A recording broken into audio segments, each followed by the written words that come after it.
I had a really weird experience years ago.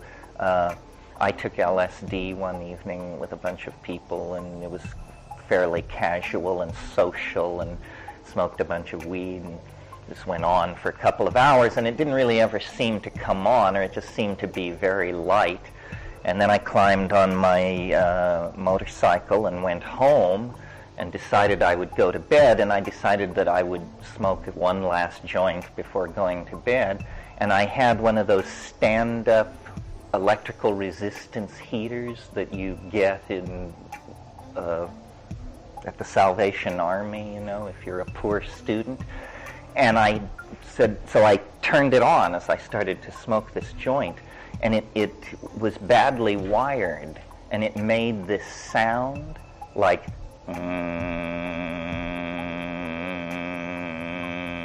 and as I began to listen to this sound, I went to lizardland, and I entered into this completely coherent thing which lasted for hours about this world inhabited by these intelligent reptilian beings.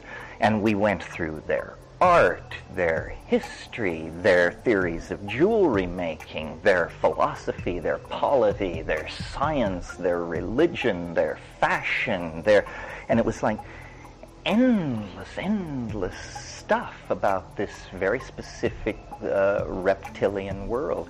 Well, then later I tried again. I took LSD with my arm around my heater and had by then been preaching it in the streets that this was and I could never really find my way back, you know, which is a typical phenomenon of higher dimensional phase space. Ralph taught me, you know, doing the reverse of what you did doesn't steer you back to where you started.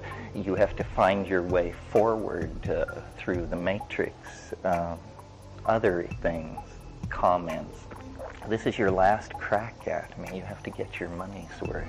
I did have one DMT trip way back, like maybe the second or third or fourth way back, where it was completely different. It's the only one I've ever had like that, and it was completely different. And the way I put it to myself was the big people were home.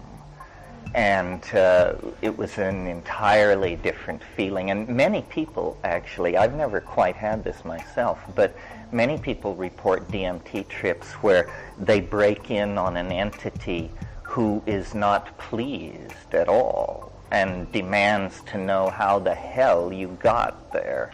And it's this, you know, who are you? And, you know, then various sorts of dialogues go on, and one person described being then just hurled through all of time, like exploded back from this thing and going through all the recapitulation of ontogeny, and it's weird stuff. DMT trips, I mean, mine are always as I described, but some people report, and these may be synergies with antidepressants or something like that, but apparently very stable and strange worlds. I mean, worlds with alien peoples and animals and cities and, you know, very science fiction-y stuff. That's why this Bell's theorem, I don't think we used that word, but this non-locality that we talked about may have something to do with the phenomenon of the imagination.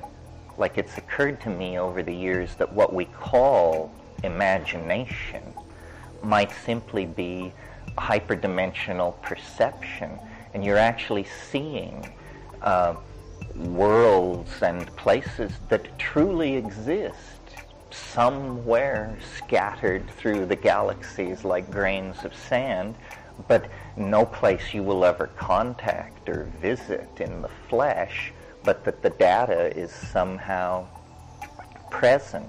There seems to be some kind of tuning thing that needs to go on, you know, possibly with technology.